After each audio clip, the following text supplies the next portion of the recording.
Do I have hair sticking out? Oh, you're great. Okay, thanks. Action. Oh, good. And roll cameras. Well, just to check, Andre, look at this. What we were referring to before, she's got a little bit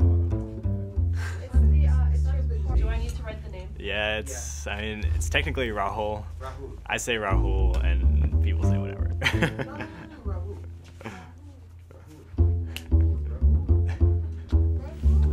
Puget Sound gets it all, and salmon swim it up. Okay, pause for a second. Puget Sound gets it all, and salmon swim up, and salmon swim up it. My family has 3 cars. The brake pad linings are made of copper, which flakes off every time I use the brakes. The copper accumulates in the street, and then it gets flushed down the storm drains along with heavy rains in the fall. This is exactly when salmon are in the stream. I read about it. Concentrations of copper as tiny as 4 parts per billion can mess up the salmon's ability to navigate and escape predators. Washington State becomes first in the nation to pass a law to ban brake pads containing more than 5% copper, starting in 2021. The allowable amount could drop almost to 0 in 2023 if manufacturers show it is possible. 1,000 tiny cuts.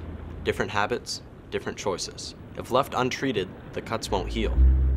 Do we need 1,000 bandages? Restoration. I looked it up. It means return to the original state. Repair, rebuild, bring back to health. Seattle Public Utilities protects the upper watershed and manages the Cedar River Habitat Conservation Plan.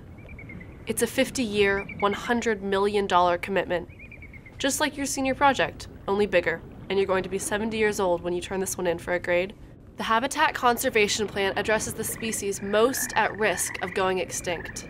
Bull trout, Pygmy whitefish, sockeye, common loon, marbled Peregrine murrelet, falcon, chinook, bull trout, bald Cold eagle, steelhead trout, sockeye, sockeye, common loon, marbled murrelet, bull trout, northern goshawk, common loon, peregrine falcon, bald eagle, coho, pygmy whitefish, chinook.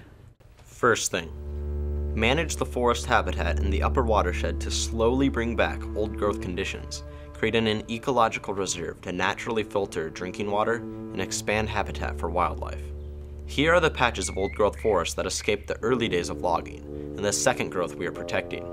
There's a plan to remove and reforest 236 miles of old logging roads. Second thing, guarantee a flow regime in the river below the reservoir so salmon can swim up it.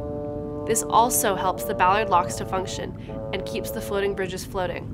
Third, the completion of a new fish ladder system at the Landsberg Diversion Dam means that salmon can now swim up into 17 miles of high-quality habitat. This is a really cool, long-term science project because we get to study what happens to a natural ecosystem that hasn't seen salmon for over 100 years, and then suddenly gets this huge new input of nutrients. Below Landsberg Dam, we're removing invasive species and replanting native species. Japanese knotweed grows incredibly fast, completely dominating the ecosystem and destroying the natural diversity of native species that salmon depend on. It's like walking into a grocery store, and the only produce you can find is parsley. That's it, parsley. Hundreds of bins, every shelf and every display rack. Parsley. You go to the dairy section, same thing. Meat department, parsley. That's all the store sells. It's not that parsley is bad for you, it's just that your body is like an ecosystem. It needs a rich variety of nutrients in order to be resilient and productive. In partnership with the King County Noxious Weed Program, the Cascade Land Conservancy injected herbicide with a needle by hand into thousands of individual stalks to combat invasive knotweed on nearly 27 acres. In 2009, the Friends of the Cedar River Watershed, which is the only non-profit to focus on the watershed in its entirety, engaged 1,101 volunteers.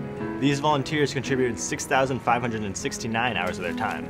The value of this donated labor, set by the Federal Bureau of Labor Statistics at $20.85 per hour, is $137,000. Most people think restoring the watershed means working on the river, but we need to look at the whole asphalt watershed.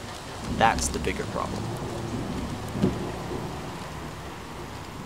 Here's the natural watershed, a landscape of rivers, forest soil, cedar trees, pristine habitat for salmon. Here's the asphalt watershed, a landscape of roads, rooftops, driveways, and parking lots, a pristine habitat for cars. Pervious. Impervious. Pervious. Impervious. Pervious.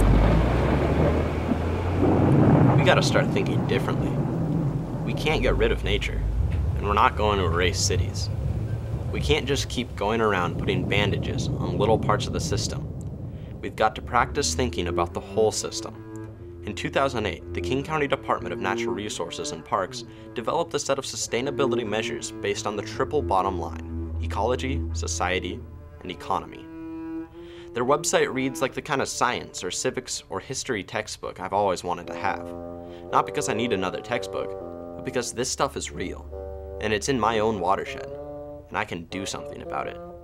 Why couldn't a whole class be based on real things like this? Why not? One example. Each year in King County, 17,000 tons of asphalt roofing shingles are stripped from old houses and buildings that are being remodeled. Right now, it all goes to the landfill, which is filling up.